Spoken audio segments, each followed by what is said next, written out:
Salut tout le monde et bienvenue sur le podcast de Philippe Pessé. Ah, et n'oubliez pas de vous abonner sur YouTube, Spotify et Amazon, de liker l'épisode, et si vous le souhaitez de soutenir ma campagne de sociofinancement pour ma future expo photo. Votre soutien m'aide vraiment beaucoup à continuer à créer du contenu de qualité. Bonjour à tous. Aujourd'hui, on s'attaque à un sujet qui fait pas mal parler le doublage automatique sur YouTube. On va décortiquer ensemble cette technologie Google qui utilise l'intelligence artificielle pour traduire et doubler des vidéos. Est-ce la fin du doublage traditionnel? On va le découvrir. C'est un sujet vraiment intéressant et les implications pour l'industrie du doublage sont potentiellement énormes. Parlons de WaveNet, cette technologie dont tout le monde parle. C'est quoi au juste? WaveNet, c'est une architecture de réseau neuronal profond conçue par Google DeepMind qui se spécialise dans la génération de sons croissants. Imaginez un programme qui peut apprendre et reproduire les subtilités de la voix humaine. Donc si je comprends bien, c'est un outil qui permet à l'intelligence artificielle de créer des voix synthétiques. Exactement. C'est un élément central de la technologie de doublage automatique de YouTube. Un article de jeuxvideo.com expliquait que YouTube ambitionne de rendre tout son contenu accessible à tous grâce à ce doublage automatique. Ça semble très ambitionnant. C'est un objectif ambitieux, oui, mais pas forcément irréaliste. L'idée, c'est de supprimer la barrière de la langue pour que chacun puisse comprendre n'importe quelle vidéo. Comment WaveNet arrive-t-il à faire ça concrètement? WaveNet apprend à partir d'une énorme quantité de données audio. Il analyse des heures d'enregistrement de voix humaines dans différentes langues pour comprendre les nuances, les intonations, les rythmes. C'est impressionnant. Mais comment gère-t-il les différents accents, les émotions, les tonalités de voix? Chaque langue, chaque région a ses particularités. C'est là que ça devient fascinant. WaveNet utilise une technique qu'on appelle convolution causale dilatée. Pour faire simple, ça lui permet d'analyser et de reproduire des séquences de sons très longues avec une précision incroyable. C'est ce qui lui permet de capturer la subtilité des accents et de s'adapter à tous les types de langage. J'ai lu que WaveNet a aussi des applications au-delà de la synthèse vocale, comme la génération de musique. Oui, absolument. On peut utiliser WaveNet pour créer des morceaux de musique, des effets sonores, ou même pour améliorer la qualité d'enregistrement audio existant. C'est un outil très polyvalent. Donc on a une technologie qui a un potentiel énorme. Mais est-ce que WaveNet est capable de reproduire fidèlement les accents et les tonalités dans toutes les langues? La technologie est encore en développement, mais elle a déjà fait des progrès considérables. WaveNet peut modéliser la forme d'onde du signal audio avec une grande précision, ce qui lui permet de capturer les nuances des accents et des tons. Il est capable de s'adapter aux particularités de chaque langue et on peut même le personnaliser pour ajuster le débit, la hauteur et le ton de la voix. On a l'impression que tout est rose. Mais le même article de jeuxvideo.com mentionnait des critiques sur la qualité du doublage automatique en français. Traduction approximative, synchronisation labiale, parfois ratée. Il faut reconnaître que la qualité du doublage automatique en français n'est pas encore parfaite. Le français est une langue complexe avec beaucoup de nuances et d'expressions idiomatiques, ce qui pose des défis importants pour la traduction automatique. Et n'oublions pas les comédiens de doublage français qui sont très inquiets face à cette technologie. Leur inquiétude est compréhensible. L'automatisation a déjà impacté beaucoup de secteurs et il est normal que les comédiens de doublage s'interrogent sur l'avenir de leur profession. D'autant plus que le doublage français est réputé pour sa qualité. Nos comédiens ont un talent incroyable pour donner vie aux personnages étrangers. Tout à fait, il faut absolument reconnaître leur expertise et leur savoir-faire. Leur travail va bien au-delà de la simple traduction, c'est une véritable interprétation. Ce qui semble difficile à reproduire par une machine, c'est cette subtilité, cette capacité à saisir les nuances du jeu d'acteur. Reproduire la créativité, la sensibilité artistique, l'intelligence émotionnelle humaine n'est pas chose facile. C'est un défi majeur pour l'intelligence artificielle. Alors, l'intelligence artificielle peut-elle vraiment remplacer l'humain dans le doublage? C'est une question complexe qui mérite d'être débattue. L'IA a un potentiel énorme, mais il ne faut pas sous-estimer la valeur du travail humain, surtout dans un domaine aussi créatif que le doublage. Il y a aussi la question de l'accent. J'ai lu que Google testait l'IA pour imiter des accents régionaux comme le marseillais. C'est une autre piste de recherche sur la synthèse vocale. L'objectif est de pouvoir générer des voix qui correspondent à la diversité des accents et des dialectes. Mais apparemment, les résultats sont loin d'être parfaits. J'ai même vu les exemples où l'IA confondait l'accent marseillais avec l'italien. La technologie est encore en phase d'apprentissage. Reproduire la complexité des accents régionaux est un véritable défi. On dirait qu'il y a encore du chemin à faire avant qu'une machine puisse remplacer un vrai comédien de doublage marseillais. Effectivement, l'accent est un élément important de l'identité culturelle et linguistique. Et il est difficile pour une machine de saisir toutes ces nuances. Alors, quel avenir? pour le doublage à l'ère de l'intelligence artificielle. Les machines vont-elles remplacer les humains ou est-ce qu'on peut imaginer une cohabitation? C'est la grande question. Il est probable que l'IA devienne un outil de plus en plus important dans le domaine du doublage, mais il est difficile de dire si elle remplacera complètement les humains. Peut-être que l'IA pourrait se charger des tâches plus répétitives comme la traduction de textes simples et que les comédiens de doublage se concentreraient sur des projets plus créatifs. Oui, c'est une possibilité. L'IA et les humains pourraient travailler en collaboration, chacun apportant ses compétences et son expertise. C'est une perspective intéressante. Ce serait formidable que la technologie puisse servir à améliorer le travail des comédiens plutôt qu'à les remplacer. Tout à fait. L'important est de trouver un équilibre entre l'innovation technologique et la préservation du savoir-faire humain. Avant de passer à la suite, je rappelle à nos auditeurs de s'abonner au podcast sur YouTube, Spotify et Amazon, de liker l'épisode et de soutenir ma campagne de sociofinancement pour la future exposition photo. Votre soutien est précieux. Merci à tous pour votre écoute. On se retrouve dans un instant pour la deuxième partie de notre discussion. À tout de suite. On parlait avant la pause de l'impact du doublage automatique sur le métier des comédiens de doublage. C'est un aspect crucial de la question. Absolument. On ne peut pas parler de doublage sans penser aux personnes qui prêtent leur voix et leur talent aux personnages. C'est vrai qu'on oublie souvent le travail des comédiens de doublage.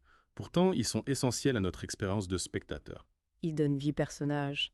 Ils leur insufflent une personnalité, une émotion. Ce n'est pas juste une question de prononcer des mots, c'est un véritable art. Et en France, on a la chance d'avoir des comédiens de doublage extrêmement talentueux, reconnus dans le monde entier. Le doublage français a une excellente réputation. Les comédiens français ont une grande expérience, une maîtrise parfaite de leur voix et une capacité d'adaptation remarquable. C'est pourquoi l'arrivée du doublage automatique suscite autant d'inquiétudes. Les comédiens craignent de perdre leur métier. C'est une crainte légitime. L'automatisation a déjà eu un impact important sur de nombreux secteurs et il est normal que les professionnels du doublage s'interrogent sur leur avenir. Dans l'article de jeuxvideo.com que j'ai lu, des syndicats de comédiens de doublage s'opposaient fermement à cette technologie. Ils insistent sur l'expertise et la sensibilité artistique nécessaires au doublage des qualités que les machines ne peuvent pas reproduire. Leur point de vue est compréhensible. Le doublage est un travail d'interprétation de création qui demande de la finesse de la nuance, une compréhension profonde du contexte de la culture de l'humour. Un bon comédien de doublage doit pouvoir s'adapter à la personnalité du personnage au ton du film. Il doit transmettre des émotions, créer une connexion avec le spectateur. Tout cela est encore difficile à reproduire pour une machine. Malgré les progrès impressionnants de l'intelligence artificielle, l'IA n'a pas encore atteint le niveau de sophistication et de subtilité de l'intelligence humaine. Est-ce que ça signifie que les comédiens de doublage peuvent dormir tranquilles? Il ne faut pas être trop catégorique. L'IA est en constante évolution et il est difficile de prévoir quel sera son impact à long terme sur le doublage. L'IA pourrait un jour être capable de doubler des films avec la même qualité qu'un humain. C'est une possibilité, mais même dans ce cas, je pense qu'il y aura toujours de la place pour les comédiens de doublage. Je ne comprends pas. Pourquoi? Le doublage est un art et l'art ne peut pas être entièrement automatisé.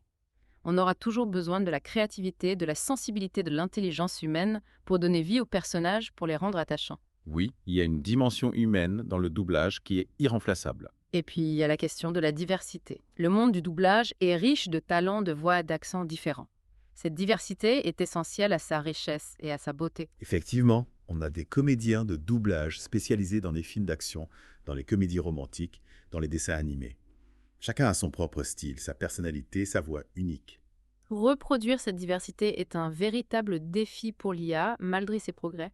On l'a vu avec les essais de Google AI pour imiter l'accent marseillais qui n'ont pas été très convaincants. Oui, l'accent, le ton, l'intonation, tout cela contribue à créer une identité vocale unique et c'est très difficile à reproduire pour une machine. L'IA représente un défi pour le métier de comédien de doublage, mais elle ne signifie pas forcément la fin de la profession. Donc ce n'est pas la fin du doublage humain. Je pense que l'IA peut être un outil, un complément, mais elle ne remplacera jamais l'humain, la créativité, l'émotion, la diversité qui font la richesse du doublage. C'est une vision assez optimiste de l'avenir du doublage. L'optimisme est important tout en étant conscient des défis qui se présentent. Et d'ailleurs, l'IA pourrait même servir à améliorer le travail des comédiens de doublage, n'est-ce pas? Absolument.